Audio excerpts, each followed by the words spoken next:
अस्सलाम वालेकुम रहमतुल्लाहि बरकातुहू। अजीज तुलबा व तलबात, आज हम देखेंगे जमात तीसरी मजमून उर्दू सबक नंबर 12 इफ्तारी। उससे पहले चैनल को सब्सक्राइब कीजिए, साथ ही साथ बेल आइकॉन के बटन को भी प्रेस कीजिए।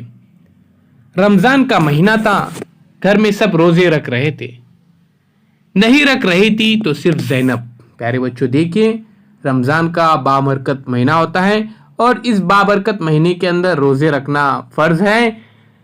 तो तमाम घर के अफराद जैसे कि हम जानते हैं कि रोज़े रखते हैं, लेकिन यहाँ पर सिर्फ ज़ैनब रोज़े नहीं रख रही है क्योंकि बहुत छोटी थी। अभी वो छोटी थी ना, बस 5 बरस की, सिर्फ 5 साल की थी और देख रही थी कि अम्मी अब्बा भाई और बड़ी बहनें कैसे सहरी और इफ्तारी की तैयारियों में लगे रहते हैं। सहरी करना यानी प्यारे बच्चों सुबह का खाना और इफ्तारी यानी मगरिब के बाद अजान के बाद रोज़ा खोलना।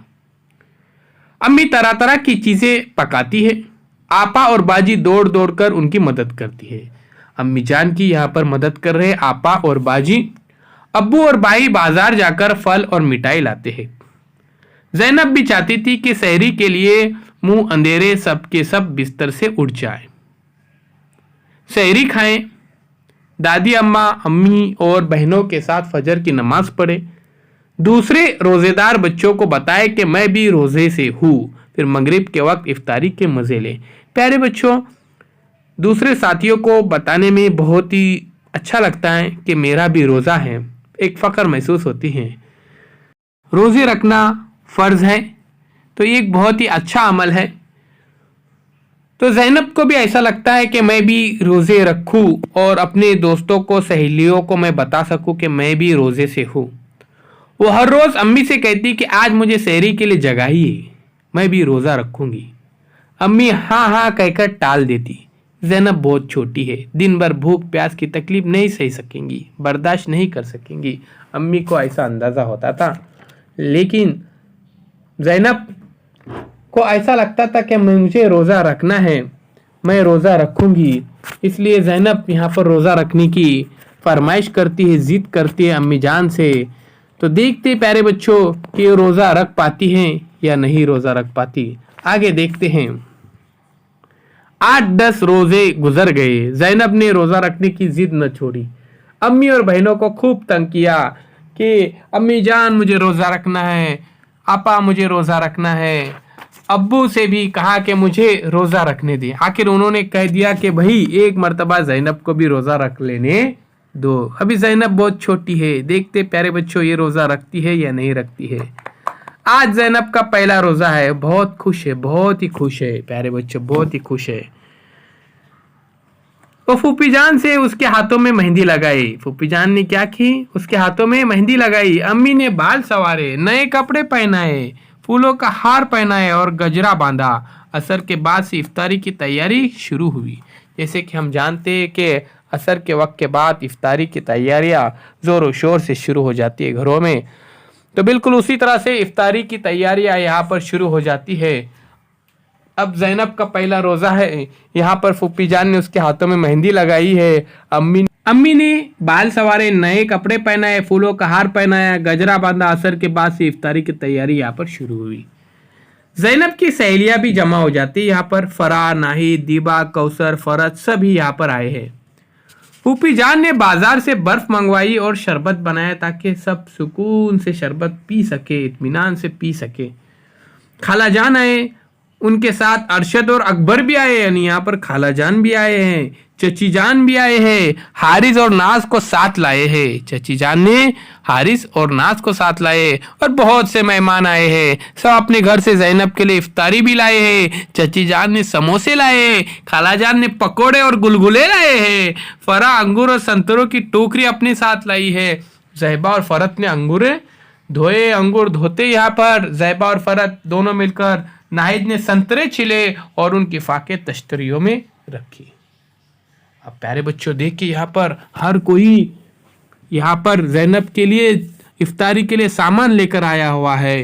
तो देखते हैं यहाँ पर किसने क्या लाया। एक बार फिर से देखिए, चची जान आए, उन्होंने साथ में यहाँ पर हारिस और नाज को लाए हैं। बहुत से मेहमान आए हैं और फिर चची जान ने समोसे लाए। क्या लाए प्यारे बच्चों? समोसे। खालाजान ने पकोड़े और गुलगुले लाए हैं। फराह अंगूर और संतरे की टोकरी अपने साथ लाई है। ज़ैबा और फरत ने अंगूर धोए, नाहिद ने संतरे छिले और उनकी फाके तश्तरियों में रखी। फूफी जान ने पुकार कर कहा, बच्चों इफ्तारी का वक्त करीब है, जल्दी करो, इफ्तारी का वक्त करीब है, अब जल्दी करो। सब ने जल्दी जल्दी वजू किया। फराह और कौसर ने दस्तरखान बिछाया और इफ्तारी का सामान चुना और दस्तरखान पे अभी इफ्तारी का सामान सजाया जा रहा है प्यारे बच्चों। और ये काम कर रहे फराह और कौसर। चची जान बोली, पहले मस्जिद में तो इफ्तारी भेज दो, और यहाँ पर मस्जिद में भी रोजेदार है तो उनको भी इफ्तारी यहाँ पर भेजी जा रही है। अम्मी ने बड़ी सीनी में इफ्तारी का सामान रखा, यानी सीनी यानी थाल, वो बड़े बड़े जग शरबत से भरे और मस्जिद में इफ्तारी भेजी। मगरिब की अजान हुई। दादी अम्मा ने ज़ैनब को दुआ पढ़ाई। जैसे कि हम प्यारे बच्चों जानते हैं कि इफ्तार की जो दुआ होती है यहाँ पर वो पढ़ाई जाती है, तो इफ्तार की दुआ यहाँ पर पढ़ाई जा रही है ज़ैनब को। और अपने हाथ से खजूर खिलाई। सब ने रोजा खोला, शरबत पिया, इफ्तारी खाई और मगरिब की नमाज पढ़ने खड़े हो गए। इस तरह से प्यारे बच्चों हंसी खुशी के साथ ज़ैनब का रोजा यहाँ पर मुकम्मल हो जाता है। पूरा माहौल घर का खुशनुमा हो जाता है, सब लोग काफी खुश नजर आते हैं। अब देखिए यहाँ पर इफ्तार यानी रोजा खोलना। इफ्तार यानी रोजा खोलने के लिए खाने पीने की चीजें, उसको इफ्तारी कहा जाता है। गजरा जैसे बालों में लगाने का फूलों का हार, सामान चुनना यानी सामान ढंग से रखना, और सीनी यानी थाल। अब देखिए ज़ैनब किस बात की जिद कर रही थी, तो ज़ैनब यहाँ पर रोजा रखने की जिद कर रही थी। फूफी जान ने ज़ैनब के हाथों में क्या लगाया, तो मेहंदी लगाई। फूफी जान ने मेहंदी लगाई। इफ्तारी की तैयारी कब शुरू हुई? असर की नमाज के बाद इफ्तारी की तैयारी शुरू हो जाती है। अरशद और अकबर किसके साथ आए, तो देखिए प्यारे बच्चों यहाँ पर अरशद और अकबर यहाँ पर आते हैं खालाजान के साथ। किसके साथ? खालाजान के साथ अरशद और अकबर आ जाते हैं। तो आज ज़ैनब का पहला रोजा है। ज़ैनब ने कितने रोजे रखे थे? पहला रोजा था। फिर फूफी जान ने बाजार से डैश मंगवाई, तो बर्फ मंगवाती है फूफी जान ताकि वो शरबत बना सकें। इस तरह से उसने बर्फ मंगवाई। सब अपने घर से ज़ैनब के लिए इफ्तारी लाए। क्या लाए थे? इफ्तारी। फराह और कौसर ने डैश बिछाया तो दस्तरखान बिछाया। प्यारे बच्चों, अगर आपने अभी तक डिजिटल स्कूल को सब्सक्राइब नहीं किया तो जरूर सब्सक्राइब कीजिए, साथ ही साथ बेल आइकन के बटन को भी प्रेस कीजिए ताकि नए नए तालीम वीडियो सबसे पहले आप देख सकें। चैनल के प्लेलिस्ट में जरूर जाइए।